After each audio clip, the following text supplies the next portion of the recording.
रघुवर दास जी पहले गैर आदिवासी चेहरा जो मुख्यमंत्री बने हैं और जिस तरह से चुनावों में इनकी लोकप्रियता रही, लगातार जीतते रहना, वो तो एक इनके साथ रहा ही, लेकिन जो इनका एक तरीका है मुखर होके पार्टी के अंदर बोलने का, वो भी इनके साथ रहा।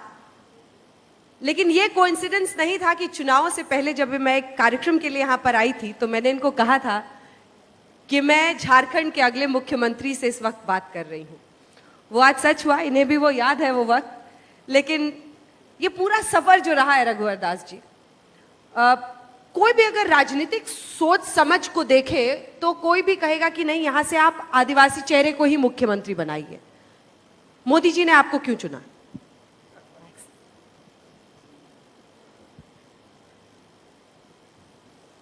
जो संवैधानिक पद है, चाहे वो महामहिम राष्ट्रपति का पद हो, प्रधानमंत्री जी का पद हो, मुख्यमंत्री का पद हो, किसी जाति वर्ग संप्रदाय से संबंधित नहीं है। ये हमारे संविधान में अंकित है। और मैं समझता हूँ कि जैसे आपने खुद कही कि चुनाव के एडवांस के पहले आपने घोषणा कर दी थी, तो मैं समझता हूँ मीडिया जो लोकतंत्र का चौथा स्तंभ है, वो जनता की भावनाओं को प्रदर्शित करता है। और उसी जनता की भावनाओं को प्रदर्शित करते हुए पार्टी नेतृत्व ने मेरे जैसे एक छोटे से कार्यकर्ता को राज्य की सेवा करने का मौका दिया। ये पूरा जो आपका सफर रहा है, क्योंकि झारखंड का सफर ऐसा रहा है कि जैसा पहले भी हम लोग बात कर रहे थे कि 9 सरकारें, 3 बार राष्ट्रपति शासन, अब पहली बार थोड़ी स्थिरता है और दोनों पैर जमीन पर है। ये अनुभव आपके लिए कैसा, एक स्थिर सरकार यहां पर देना? और क्या आपको लगता है कि जो सपना झारखंड का एक रहा है कि हम बिहार से होकर, चूंकि हम इतने एक अमीर राज्य रहे हैं खनिजों के मामले में, तो हम उस सपने को पूरा कर पाएंगे, वो रघुवर दास जी के हाथों से होगा? देखिए, ये दुर्भाग्य है कि राज्य गठन के बाद से ही इस राज्य में बहुमत की सरकार का नहीं बनना और हमेशा राज्य में राजनीतिक अस्थिरता रही। और मैं मानता हूं देश में भी 30 वर्ष में भी गठबंधन की सरकार चलती रही। तो इस देश की जनता, झारखंड की जनता को मैं नमन करता हूं, जिन्होंने केंद्र में भी 30 वर्षों के बाद आदरणीय मोदी जी के नेतृत्व में, भारतीय जनता पार्टी के नेतृत्व में एक एनडीए की सरकार, एक मजबूत सरकार केंद्र में भी दी। और उसी विकास एंड सुशासन, गुड गवर्नेंस एंड डेवलपमेंट को भी झारखंड की जनता ने, जब आदरणीय प्रधानमंत्री जी चुनाव के दरमियान उन्होंने आया तो उन्होंने जनता से ये वादा किया, आप हमें संपूर्ण बहुमत दे, पूर्ण बहुमत दे, हम संपूर्ण विकास देंगे। और इस झारखंड में जो राजनीतिक अस्थिरता के कारण, जो हम सब जानते हैं कि किस प्रकार यहाँ बैड गवर्नेंस था, कुशासन था, मैं पुरानी बात को नहीं दोहराना चाहता हूँ। तो झारखंड ने गुड गवर्नेंस एंड डेवलपमेंट के लिए बहुमत की सरकार भारतीय जनता पार्टी के नेतृत्व में यहाँ भी एनडीए सरकार बनाने का काम किया। सत्ता संभालने के समक्ष मेरे समक्ष 2 चुनौती थी कि ये जो अवसर मुझे प्राप्त हुआ, उस अवसर का हम कैसे उपयोग करें। दूसरा, जो झारखंड में भू संपदा है, प्राकृतिक संपदा, उस संपदा का सामंजस्य स्थापित करते हुए हम इस राज्य को समृद्ध राज्य की श्रेणी में हम योजनाबद्ध प्लानिंग बना के किस प्रकार राज्य को आगे ले जाएं। और इस दोनों चुनौती को स्वीकार करते हुए हम अपनी सरकार, जिसमें मेरी व्यक्तिगत सोच है कि सरकार और जनता के बीच झारखंड में एक खाई थी और उस खाई के कारण इस राज्य में भ्रष्टाचार और बिचौलिया इस राज्य में हावी थी। और मैं दावे के साथ कह सकता हूं, इस 15-16 महीने के सरकार में एक बेदाग सरकार, भ्रष्टाचार मुक्त शासन बिचौलिया मुक्त शासन झारखंड में हमने दी है। आप में से कई लोग शायद नहीं जानते हो, दो बातें बहुत दिलचस्प मैं बताना चाहती हूँ इनके बारे में। जब शपथ लेने का दिन आया तो अक्सर बिहार में और उत्तर भारत में खड़मास के दिनों में लोग शपथ नहीं लेते हैं, लेकिन इन्होंने कहा कि मैं इसका इंतजार नहीं करूंगा, शुभ दिन अशुभ दिन कुछ होता नहीं है, काम जल्दी संभालना है। इन्होंने खड़मास में ही शपथ लिया। 3 कांके रोड, एक ऐसा घर जिसके बारे में कहा जाता था बड़ा अपशकुनी घर है, ये परेशानी है, ये बदल दो, वास्तु का ये लगा दो, यहाँ आईना लगा दो, यहाँ शीशा लगा दो, यहाँ घास मिट्टी लगा दो, वहां पर वो लगा दो, तभी ठीक चलेंगे। और यहाँ का तो राजनीतिक तो रहा ही है, हिस्ट्री ऐसा कि कोई भी डर जाए, हाँ भैया बड़ा एकदम 1 साल के अंदर ही चली जाती है सरकार। तो इन्होंने उस सब को डिफाई करके, क्योंकि अक्सर हम राजनीति में भूल जाते हैं कि एग्जाम्पल सेट करना भी उतना ही बड़ा काम एक नेता का होता है जितना प्रशासन। तो ये सब किया, इसके पीछे क्या सोचती? मतलब आमतौर पे जितने नेता हैं वो घर को 10 तरीके से मरम्मत कराते हैं आजकल वास्तु के हिसाब से, और आपने कहा कि नहीं मैं तो इसी घर में जाऊंगा। देखिए, मैं कर्म पर विश्वास करता हूं और सभी दिन भगवान का बनाया हुआ है, इसलिए मेरी निष्ठा ईश्वर पर है और मेरी प्राथमिकता कर्म है। कर्म से ही व्यक्ति महान बनता है, ना कि ये टोका टोकरी छुआछूत से व्यक्ति महान बनता है, इसलिए कर्म को मैंने प्राथमिकता दी। तो ये खड़मास में इन्होंने शपथ भी ली और उस घर में भी गए, और अभी तक तो सब ठीक ही चल रहा है, अच्छा चल रहा है, आगे भी ठीक चलेगा। मेरा अगला सवाल आपसे यह है कि चुनौतियां भी उतनी सारी हैं, और जरा बगल के राज्य अगर बिहार को देखें तो जो रेवेन्यू शेयरिंग का जो पूरा आपका उनके साथ इक्वेशन है, या फिर जो उन्होंने वहां पर शराबबंदी के जरिए एक बदलाव लाने की कोशिश की है, इन दोनों विषयों पर मैं आपका टेक जानना चाहती हूँ। देखिए, लगातार इस दिशा में माननीय गृह मंत्री जी के नेतृत्व में जो स्टेट कमेटी की बैठक होती रहती है, इस पे बातचीत चल भी रही है। अभी हाल में यहाँ पूर्वोत्तर राज्य परिषद की बैठक हुई थी और बहुत ही सकारात्मक वार्ता माननीय मुख्यमंत्री बिहार सरकार से भी वार्ता हुई और वो प्रोसेस चल रही है। मुझे आशा है कि बहुत जल्द हम दोनों भाई आपस में जो हमारी जो रेवेन्यू से संबंधित है उस मामले को हम लोग सलटाएंगे। जहाँ तक शराब की संबंध है, मैं अभी बिहार से ही आ रहा हूँ आधा घंटा पहले।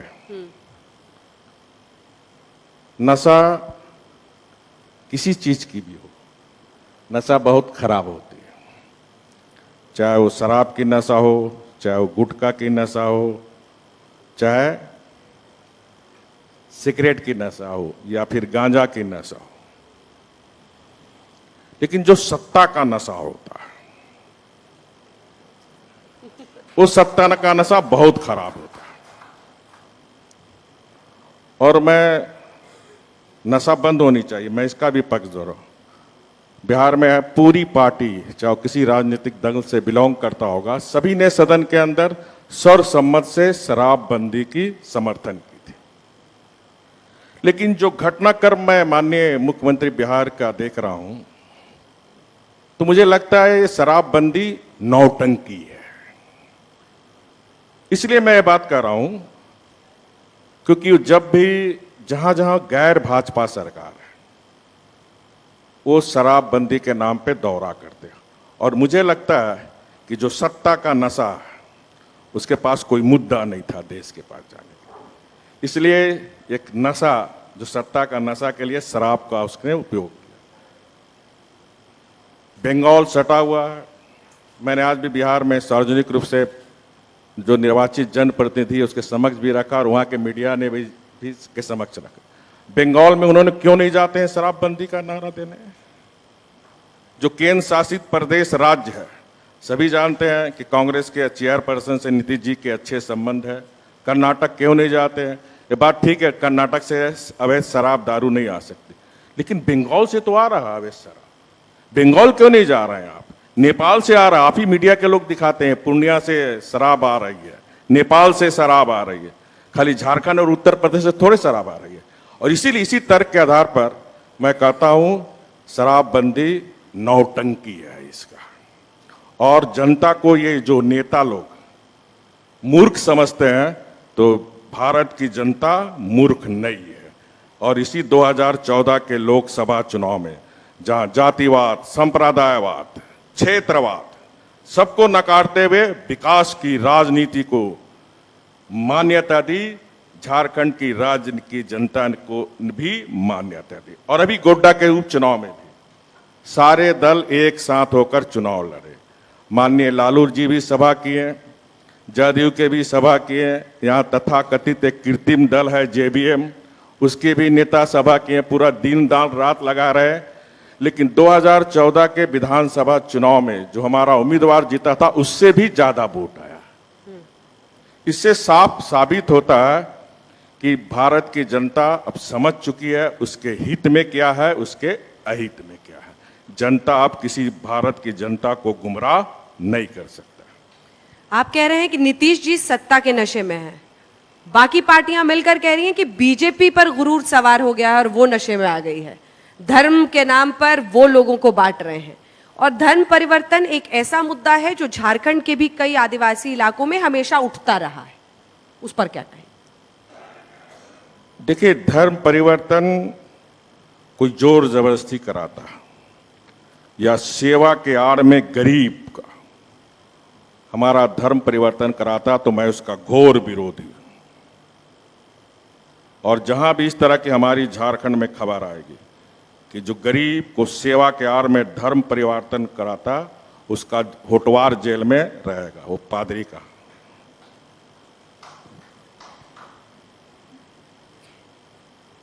सवाल जवाब खत्म? बस एक लाइन में आपने खत्म कर दिया कि जहां भी जबरदस्ती होगा उसकी इजाजत नहीं।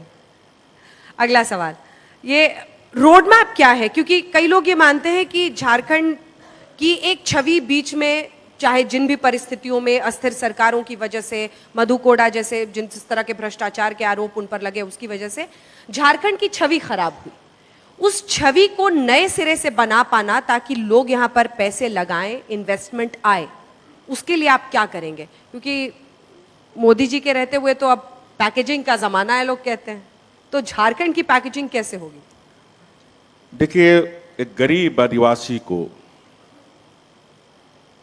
किस प्रकार कांग्रेस पार्टी, राष्ट्रीय जनता दल और इस राज्य के कुछ उद्योगपति भी, जो भ्रष्ट उद्योगपति है, जो इस राज्य को लूटना चाहता था, इस राज्य को चारागाह बनाना चाहता, वैसे लोग ने देश में कजूबा एक गरीब आदिवासी विधायक को मुख्यमंत्री बनाकर जितना मधु लेना था मधु ले लिया और सब दिल्ली से लेके बॉम्बे पहुंचाया और बेचारा को जेल भेज दिया कोड़ा खाने। ये स्थिति है, वास्तविकता। इन लोगों ने झारखंड को कलंकित किया, लेकिन झारखंड की जनता सब समझ गई है। और किसी भी राज्य और देश की अर्थव्यवस्था, जो मेरा राजनीतिक अनुभव, जो मैं राजनीतिक जानकारी रखता हूं, किसी एक सेक्टर को अगर हम फोकस करके राज्य और देश का विकास नहीं कर सकते। अगर एक सेक्टर को फोकस करके अगर हम विकास कर सकते थे तो आजाद भारत में प्रथम प्रधानमंत्री जवाहरलाल नेहरू जी ने पश्चिमी औद्योगिकीकरण का नकल करते हुए उनकी कोशिश थी कि देश को हम आगे ले जाएं। लेकिन आज आप देखिए, भारत को गांव का देश कहा जाता है, भारत को किसानों का देश कहा जाता है। आज गांव की स्थिति क्या है? गांव में पीने की पानी नहीं, गांव में बिजली नहीं, गांव में सिंचाई की व्यवस्था नहीं, गांव में स्वास्थ्य की व्यवस्था नहीं। ये हकीकत है। और इसीलिए हमने 4 सेक्टर, इंडस्ट्री, एग्रीकल्चर, आईटी और 4th झारखंड प्राकृतिक के गोद में बसा हुआ है। पर्यटन, 4 सेक्टर में हम पैरेलल काम कर रहे हैं। हमने इसे जो कुदरत का वर्षा है, भगवान का वर्षा, उसको जल संचय, जल प्रबंधन के दिशा में भी हम काम कर रहे हैं। और अभी तक हमने योजना बनाओ अभियान के तहत हमारे सभी मंत्रीगण, हमारे सभी सांसदगण, सभी विधायकगण, chief secretary, DC, SDO, BDO, चाहे किसी दल के विधायक हो, किसी दल के सांसद हो, सबने विकास को प्राथमिकता इस राज्य में दी। इसलिए मैं सभी अपने विरोधी पक्ष के सभी माननीय सांसद विधायकगण को मैं धन्यवाद देना चाहता हूं। मैंने जब लोहरदगा किया, हमारे माननीय विधायक कांग्रेस पार्टी के अध्यक्ष मेरे साथ योजना बनाओ अभियान में थे। ये राज्य के लिए शुभ संकेत है। मैं बार बार कहता हूं, विकास में सिर्फ सरकार की जिम्मेदारी नहीं, विकास सिर्फ किसी एक दल से इस राज्य का विकास नहीं हो सकता। विकास के लिए हमको सबको मिलकर इस झारखंड का विकास करना। और इस योजना बनाओ अभियान के तहत जो गांव के लोगों ने जो योजना बनाई थी, उसी योजना को हमने अमली जामा पहनाने का काम किया। और इस बरसात के पहले तक 1,67,000 ढोबा हमने खोद चुका, 1,000 तालाब का जीर्णोद्धार कर चुका।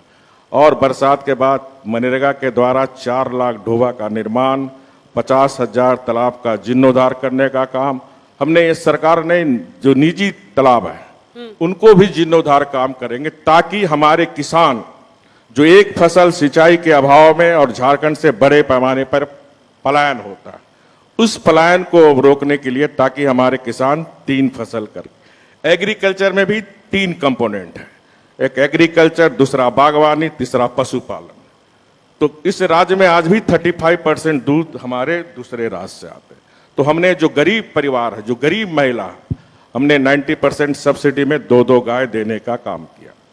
और उनके दूध को हम, जो हमारे इसी यहाँ झारखंड कैडर के IAS थे टी नंद कुमार जी, जो भारतीय निगम के दूध निगम के बोर्ड के अध्यक्ष हैं, उनके साथ हमने टाई अप करके 10 महीने के अंदर 1 लाख लीटर का सेंटर होटवार जेल में बनाने का, अभी 4 जगह प्रमंडल में और बन रहा है। तो इस तरह पशुपालन से हम गांव की लाइफ को बदल सकते हैं। बागवानी, सब्जी हमारे झारखंड में काफी होते हैं। उसी तरह इंडस्ट्री के क्षेत्र में भी हमारा इंडस्ट्री वैल्यू एडेड प्लांट लगे, इस दिशा में पूंजी निवेश के लिए भी हम विभिन्न राज्यों का दौरा कर रहे हैं। 2016-17 में ग्लोबल झारखंड समिट रांची में होगी, और उसके लिए हमने अभी 3 स्टेट जा चुके हैं। और जो रुझान, चाहे वो बॉम्बे हो, चाहे वो हैदराबाद हो, चाहे बेंगलोर हो, रुझान इस राज्य के लिए बहुत ही काफ़ी सुखद है। और इस राज्य में ये मेडिकल हब बन सकता है, कि पूर्वोत्तर राज्य का केंद्र रांची है। ये IT हब बन सकता है, जो बेंगलोर का मौसम है, कमोबेश रांची का मौसम है। हमने नारायण मूर्ति जी से भी, चेयरमैन से बात की है कि हम आपके साथ साझेदारी से मिलकर IT के क्षेत्र में काम करना चाहते हैं। हम उनके प्रशासनिक कार्यालय भी गए, वहाँ झारखंड के BIT मिश्रा एंड हमारा NIT से काफ़ी लड़के वहाँ रोजगार कर रहे हैं। हमने उनसे कहा, आओ आप छोटी छोटी कंपनी बनाओ। हमने झारखंड स्टार्टअप में बजट में फंड रखे, और छोटी छोटी कंपनी बनाकर आप अपने घर पे रहकर सॉफ्टवेयर बेचने का काम करो। तो इस झारखंड में काफ़ी संभावना है। इस देश का झारखंड ऐसा राज्य है जहां हर क्षेत्र में संभावना है। जरूरत है ईमानदार प्रशासन, एक टीम वर्क। मुझे खुशी है कि इस 15 महीने में हमने पूरे झारखंड में हमारे ब्यूरोक्रेसी एक टीम वर्क होकर, और 8-9 बजे रात तक अपने मंत्रालय में, इवन शनिचर और संडे को भी कार्यालय खोल के काम कर रहा। मैं बहुत सौभाग्यशाली हूं कि मुझे राज्य में अच्छे अधिकारियों का एक टीम मिला, और मैं पूर्ण विश्वास, क्योंकि मैं आत्मविश्वास से हमेशा लबाला रहता हूं, 2019 तक झारखंड विकसित राज्य की श्रेणी में खड़ा हुआ पाया जाए। चलिए, बहुत अच्छा, इसके लिए जरूर शुभकामनाएं, ये बहुत दिलचस्प है। धन्यवाद। मैं चाहती हूँ कि आप लोग भी अपने सवालों की धार जो है उसको तैयार रखें, लेकिन उससे पहले रघुवर जी, एक सवाल। आजकल प्रधानमंत्री मोदी जी और जो मुख्यमंत्री सब हैं, उनसे उनके रिश्ते बहुत चर्चा में हैं। तो एक तो जहां वो रहते हैं वहां के मुख्यमंत्री, मतलब दिल्ली के, और एक आप। अभी प्रधानमंत्री ने बैठक की थी तमाम मुख्यमंत्रियों के लिए, तो स्पेशल फील होता है क्या वहां पर? क्योंकि वहां पर अरविंद केजरीवाल जी भी रहते हैं, और बड़ा 26 का वहां पर उल्टा हमारे साथ कभी पर्सनल प्रधानमंत्री जी की बैठक नहीं हुई है। जब भी बैठक हुई, और हमारे प्रधानमंत्री जी का टीम है, चाहे वो भाजपा शासित राज्य हो, चाहे गैर भाजपा शासित, इंडिया टीम, जैसे हम झारखंड में टीम बना के काम कर रहे हैं, हमारे प्रधानमंत्री जी की सोच है, जो हमारा भारत का संविधान है, संघीय ढांचा, एक टीम वर्क होकर काम करे, तो पूरी टीम वर्क हमारे प्रधानमंत्री जी के, चाहे वो गैर भाजपा मुख्यमंत्री हो चाहे भाजपा मुख्यमंत्री, टीम वर्क होकर हमारे प्रधानमंत्री जी काम करते हैं और इसके लिए मैं माननीय प्रधानमंत्री जी को हृदय से आभार प्रकट करता हूं। मतलब सौतेला व्यवहार वाली शिकायत गलत है जो वो लोग करते हैं। अभी आप बता रहे हैं, लेकिन मैंने तो ना किसी मुख्यमंत्री से बातें सुनी है ना देखी है। पूरी टीम एक साथ काम कर रही है पूरे देश में, और ये देश के लिए अच्छी है, ये देश के लिए अच्छी होनी चाहिए। इसलिए सभी मुख्यमंत्री की ड्यूटी है कि अपने राज्य को विकास करना। तो केंद्र सरकार के साथ वाद विवाद नहीं, केंद्र सरकार के साथ संवाद करके अपने राज्य का विकास करना चाहिए। आप में से कोई अगर सवाल पूछना चाहता है, कृपया शॉर्ट और क्रिस्प सवाल पूछे, हाथ उठाइए। हैं माइक दीजिएगा प्लीज।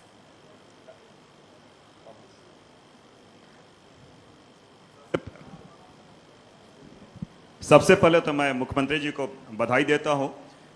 Thank you. अभी ग्लोबल मीट के बारे आपने कहा, बेंगलोर गया, आप बॉम्बे गए और हैदराबाद गए, अच्छी पहल है। कोई पार्टी नहीं, क्योंकि राज्य के विकास की बात करें। मैं केवल आपके संज्ञान में ला रहा हूं, ये इंडस्ट्रियल सेक्टर की बात कर रहा हूं। और पिछले इस वित्तीय वर्ष में 15-16 जो वित्तीय वर्ष है, इंडस्ट्रियल सेक्टर का जो योगदान है जीडीपी में वो घटा है काफ़ी। मैं समझता हूँ 52 से 37 पे आ गया है। और ये आपने प्राकृतिक संसाधन की बात की, तो इस पे कैसे आप करेंगे, इस पे कैसे फोकस करना चाहिए? ठीक है, काफी थैंक यहाँ यू। पे है। Thank you. देखिए, अभी हम सभी जानते हैं कि अभी जो 15-16 का वर्ष था वो वैश्विक आर्थिक मंदी के दौर से गुजर रहा था, और इस वैश्विक अर्थव्यवस्था के अनिश्चितता में भी हमारा भारत, हमारा झारखंड आर्थिक विकास के दर में काफी आगे था। अगला सवाल। सर, अभी अभी आप हैदराबाद और बेंगलोर से लौटे हैं, लेकिन यहाँ पर आप देख रहे हैं कि 70 एमओयू रद्द हो गए। 2012 से 12 में ही जो एनवायरमेंट क्लियरेंस मिलना चाहिए था मित्तल को, वो नहीं मिल पाया। कैसे निवेशक कैसे भरोसा करेगा? देखिए, मैं पुरानी बात पे नहीं जाना चाहता हूँ। एक फिल्म का गाना भी थी, पुरानी बात छोड़ो नई बात की। आप गाना याद नहीं है? कल की बात पुरानी। हाँ, कल की बात पुरानी और छोड़ो कल की बातें, छोड़ो कल की पुरानी। बात है। अब नई कहानी नए लिखो, दौर में लिखेंगे तो हम मिलके नई कहानी। तो अब हम सब मिलकर नए दौर में झारखंड की नई कहानी लिखें। कुछ और सवाल? नहीं। हाँ, मनोज जी सवाल पूछेंगे। थैंक यू जी, चूँकि एक फिल्म का कलाकार होने के नाते और जो हमारे हमसे संबंधित 3 प्रदेश हैं, उत्तर प्रदेश, बिहार और झारखंड, हम लोग का हमेशा से एक सपना रहा कि इन प्रदेशों में एक फिल्म सिटी हो। तो उस दिशा में हम लोगों ने भी आपसे भी बड़ी अपेक्षा की है, तो उसकी क्या स्थिति है, कुछ बता सकते हैं क्या? नहीं, ऑलरेडी हम लोग ने पतरातू में 200 एकड़ फिल्म सिटी के लिए चिन्हित कर ली है। देखिए, सरकार किसी व्यक्ति की मन और इच्छा से नहीं चलती है, सरकार नारे से भी नहीं चलती। सरकार चलती है नीयत से और नीति से। और इसीलिए सरकार में बैठने के साथ, चाहे फूड प्रोसेसिंग का पॉलिसी हो, चाहे फिल्म का पॉलिसी हो, चाहे इंडस्ट्री के लिए प्रोत्साहन नीति की पॉलिसी हो, जितनी पॉलिसी होनी चाहिए जो राज्य के लिए आवश्यकता है, उस आवश्यकता को हम लोग बनाया। और काफ़ी आप ही के फिल्म के जगत के लोग, अभी हाल में महेश भट्ट भी यहाँ झारखंड में फिल्म शूटिंग कर रहे हैं। हमारी प्रसिद्ध अभिनेत्री क्या बालन है, विद्या बालन, 1 महीने से ज़्यादा वो दुमका में है। नसरुद्दीन शाह जैसे कलाकार हैं। और महेश भट्ट जी जब आए हमसे प्राची मिलने प्रोजेक्ट बिल्डिंग में, तो उन्होंने कहा हम लोग ने बम्बे में बहुत बार झारखंड के बारे सुने थे, लेकिन यहाँ के लोग इतने सरल सीधे, इतने कोऑपरेटिव, यहाँ के प्रशासन, और मुझे फिल्म की शूटिंग में कोई दिक्कत नहीं हुई। हमारे एक और प्रोड्यूसर है, उनका नाम नहीं याद, अनुपम खेर, वो यहाँ गुंडा और गुड़िया फिल्म बना रहा, उसका भी उद्घाटन हम ही किए थे, जिसमें झारखंड के यहाँ के कलाकार लोग को भी काफ़ी रोजगार मिल रहा है। जब मेक इन इंडिया में हमने बॉम्बे गया था तो अक्षय कुमार जी से भी मुलाकात हुई थी, उनकी भी इच्छा है। प्रकाश झा जी बैठे हुए हैं, झारखंड को अच्छी तरह जानते हैं। इसके साथ साथ शाहरुख खान भी हमसे बॉम्बे में मुलाकात हुई थी, उन्होंने भी फिल्म नीति की काफ़ी तारीफ की। तो मैं फिर कह रहा हूँ, झारखंड प्राकृतिक के गोद में बसा हुआ है, इतनी प्राकृतिक छटाएं, इस रांची के आसपास कोई देख लो, 9 फॉल्स है। केरला में 3-4 फॉल्स में पूरा मार्केटिंग करके केरला कर रहा, यहाँ इतने फॉल्स है, इतने डैम्प है, इसको खाली न सिर्फ फॉल्स बल्कि यहाँ सांस्कृतिक टूरिज्म, हमारे पास पारसनाथ जो जैन धर्मियों का एक तीर्थ स्थल है जहाँ मोक्ष प्राप्त होता है, उस पारसनाथ को भी हम डेवलप कर रहे हैं। अब वहाँ है पहाड़ में हम हेलीपैड बना रहे हैं, वो हेलीपैड सीधे रांची से बैठेंगे, कोई सीधे हेलीपैड आ जाएंगे। उसी तरह देवघर, 12 ज्योतिर्लिंग में हमारा एक ज्योतिर्लिंग देवघर भी है, वहाँ माँ सती का कुछ दृश्य भी वहाँ भी गिरा हुआ, उसको भी डेवलप कर रहे हैं आने वाले 2 वर्ष के अंदर तिरुपति के तर्ज पर। उसी तरह माँ छिन्नमस्तिका का रामगढ़ मंदिर है। उसी तरह आप लोग टीवी में दिखाते रहते हैं, हनुमान जी का जन्म यही अंजनी धाम गुमला में हुआ था, उसे भी हम डेवलप कर रहे हैं। तो पर्यटन से भी इस राज्य की किस्मत को बदल सकते हैं, इतनी पोटेंशियल है। इसलिए आप सभी फिल्म कलाकार, फिल्म जगत के लोग से हम आज तक के माध्यम से और आज तक के मैं जो झारखंड इनकलाब जो उन्होंने आयोजन किया झारखंड की धरती में, पूरे आज तक के परिवार को हृदय से बहुत बहुत आभार प्रकट करता हूं, क्योंकि छोटे राज्य पर टीवी लोग का नजर नहीं पड़ता है जी, लेकिन आज तक टीवी ने छोटे राज्य को भी प्राथमिकता दी, उसके लिए वेरी वेरी थैंक्स। इसी तरह छोटे राज्य को भी मीडिया में मिलना चाहिए जगह। सर बहुत बहुत धन्यवाद सर, क्योंकि 3 लाख लोग हैं जो मुंबई में रहते हैं, टेक्नीशियंस हैं, और अगर आपने 200 एकड़ जमीन चिन्हित कर लिया है तो मैं समझता हूं हम लोगों की 15-20 साल की इच्छा सबसे पहले झारखंड में पूरी होने जा रही है। थैंक यू, धन्यवाद।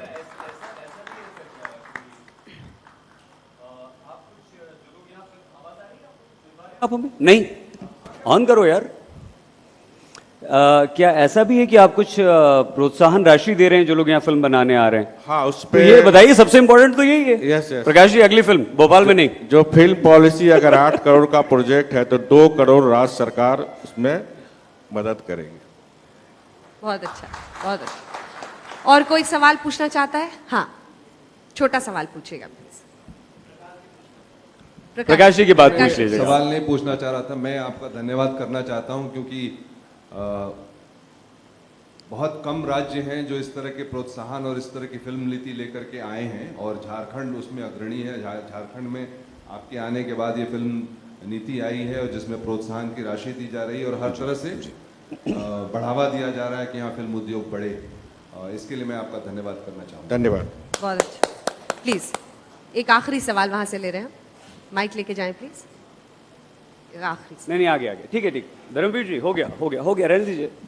मुख्यमंत्री जी का सर्वप्रथम धन्यवाद, बिकॉज नहीं है हमारे पास। आपने पर्यटन के बारे में बात की। मेरा ये मानना है कि झारखंड पर्यटन के दृष्टिकोण से एक अपने आप में इंडस्ट्री है, जिसमें मैं समझता हूँ कि टॉप 5 स्टेट्स हैं में एक झारखंड आएगा, जहाँ पता नहीं कितने लोनावला और खंडाला हैं, कितने महाबलेश्वर हैं, कितनी घाटियां, जिसको डेवलप किया जा सकता है। एक और ध्यान आकृष्ट कराना चाहूँगा, अभी 1 हफ्ते पहले यूनेस्को ने वर्ल्ड हेरिटेज साइट की अपनी लिस्ट जारी की है, जिसमें 33वां जो इंक्लूजन हुआ था वो बिहार के नालंदा का जो यूनिवर्सिटी है वो है।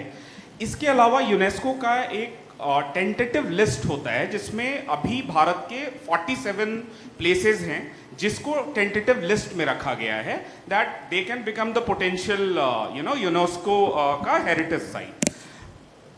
दुर्भाग्यवश झारखंड में इतने अच्छे प्लेसेस के होने के बावजूद आपको जान के हैरानी होगी कि उन 47 में से एक भी प्लेसेस झारखंड से नहीं है। इसके लिए पहल होनी चाहिए। मेरे ख्याल से टूरिज्म को एक नए स्तर पे नए तरीके से सोचकर हमको अब झारखंड को भी उस सूची में लाने की जरूरत है और इस ओर हमको बढ़ना चाहिए। नहीं, आपके सुझाव अच्छे हैं और झारखंड उसी सोच के साथ आगे बढ़ रही है, और इसीलिए आपने देखा होगा परसों टाइम्स ऑफ इंडिया में एक न्यूज छपी है कि सबसे टूरिज्म प्लेस, चाहे वो देसी हो चाहे विदेशी हो, झारखंड प्राथमिकता में, और पूरे देश में ये पहला झारखंड राज्य है जहाँ 44% टूरिज्म, चाहे वो राष्ट्रीय हो चाहे अंतर्राष्ट्रीय स्तर का, झारखंड में वो आ रहे हैं।